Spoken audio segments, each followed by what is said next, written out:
Olá, saudações a todos. Meu nome é Marcelo Priveto do Nascimento, sou aluno de Engenharia da Computação na Univesp, no Polo Meninos, em São Paulo. Eu vou estar falando um pouco para vocês aqui sobre o meu trabalho de conclusão de curso, que é o uso de Arduino para controle e monitoramento de água de recalque em condomínios. O meu trabalho de conclusão de curso ele se baseia no uso do Arduino, que é um microcontrolador muito versátil, que a gente acaba utilizando ele para prototipação de vários projetos. Por ser um equipamento barato, de baixo custo, eu usei ele como base em controle e automação. Eu precisava desenvolver alguma coisa voltada para controle e automação, mas alguma coisa útil, alguma coisa prática, uma coisa que tivesse utilidade no nosso dia a dia. Então eu comecei a olhar ao redor, porque quando nós vamos desenvolver um projeto é muito interessante a gente saber para onde nós vamos desenvolver esse projeto, qual a finalidade desse projeto. E já começar a pensar também qual que é o impacto desse projeto. Não adianta a gente fazer um projeto simplesmente, ele é bonitinho, eu poderia fazer aqui, apresentar aqui para vocês um cubo de LED. Olha, nossa, é bonitinho, mas qual é o impacto para a sociedade?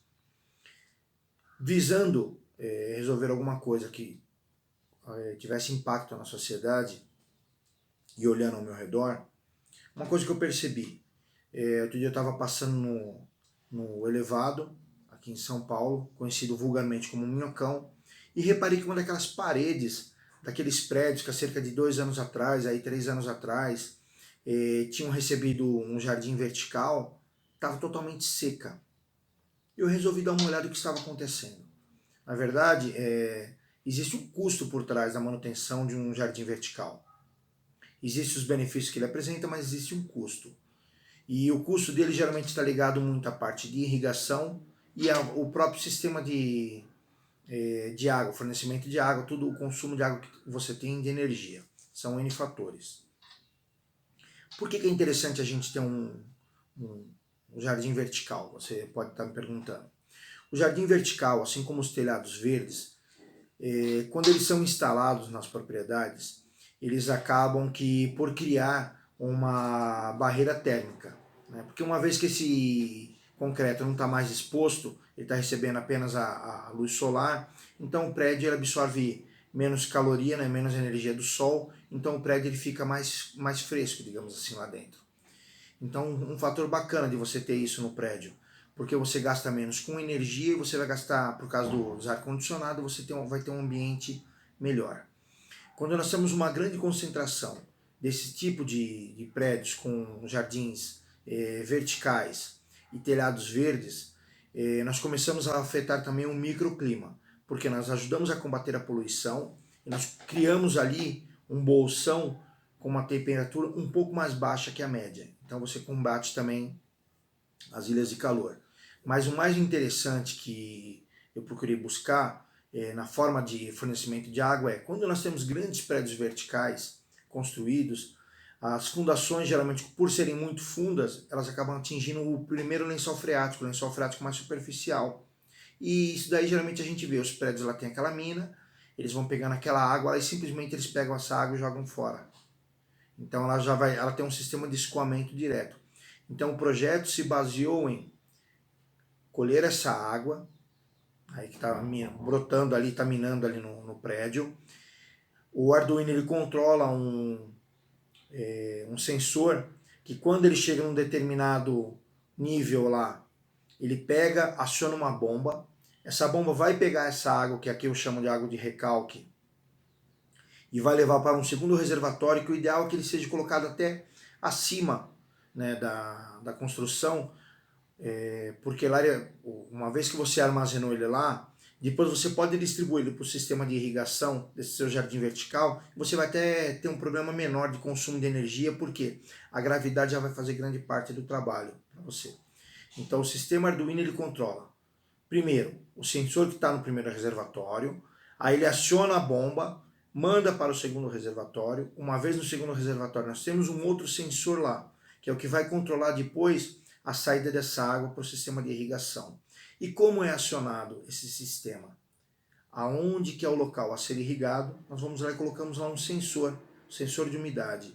O porquê desse sensor de umidade? para que a gente não faça desperdício, para que não haja o desperdício desse recurso hídrico que está sendo armazenado lá. Então, essa bomba só aciona o sistema de irrigação quando necessário.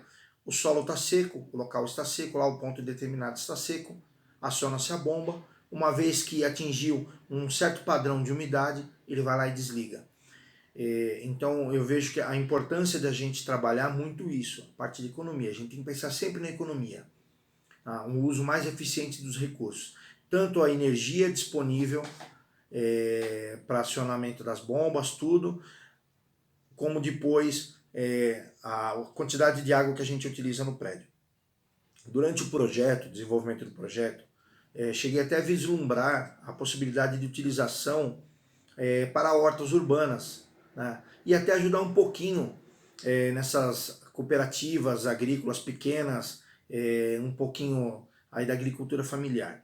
Mas a questão é que essa água próximo da superfície do lençol freático, ela pode sofrer muitos problemas de contaminação, justamente por estar muito próximo da superfície.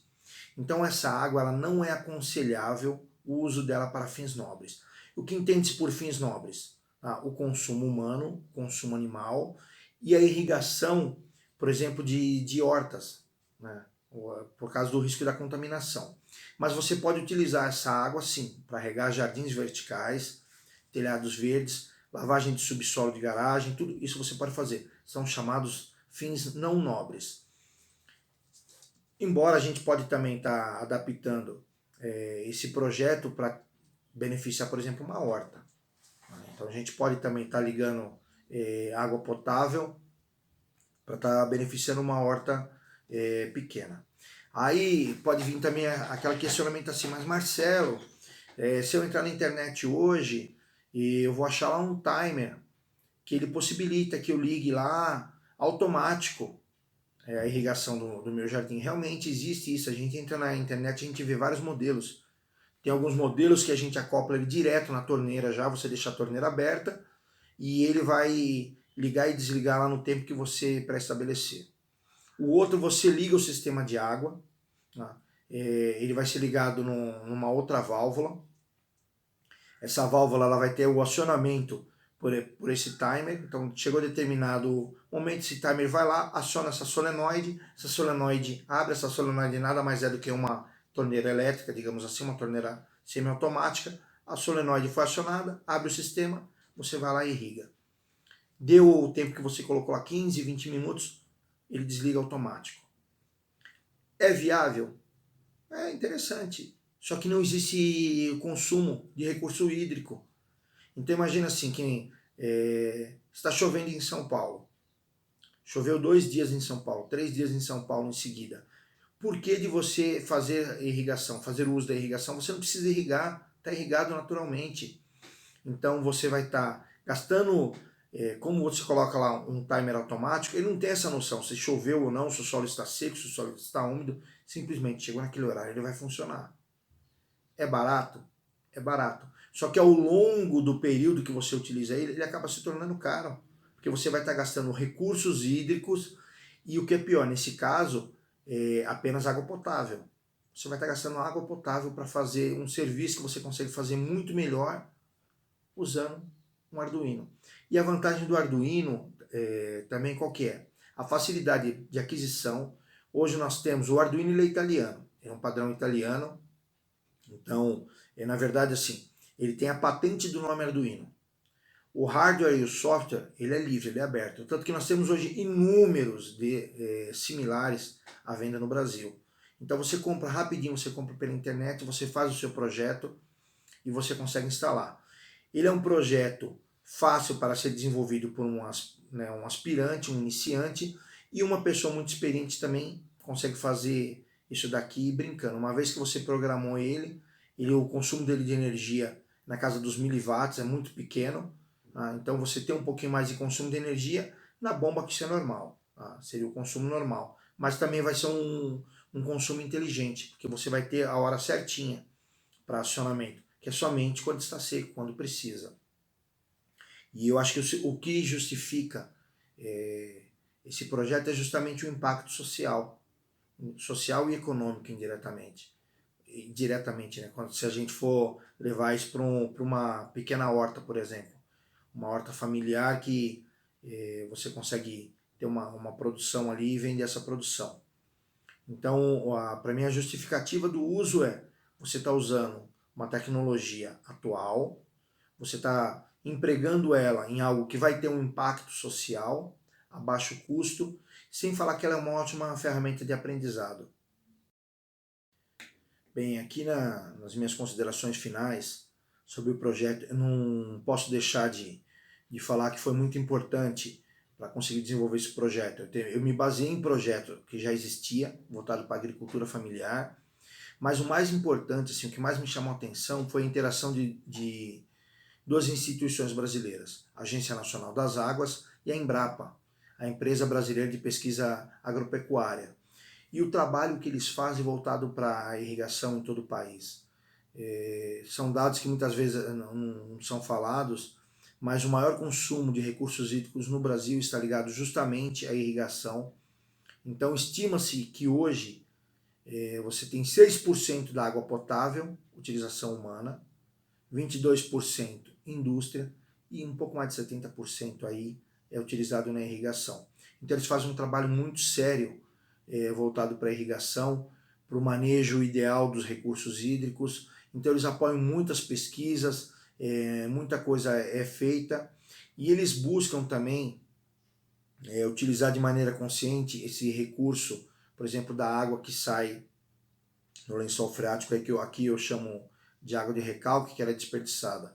Só para contar assim em números, existe um prédio na zona oeste de São Paulo que ele faz uma captação de aproximadamente 1.200 litros hora. Em 24 horas ele consegue aí captar mais ou menos 28.800 litros de água. Isso é o tanto de água suficiente para abastecer um edifício com 36 apartamentos durante um dia.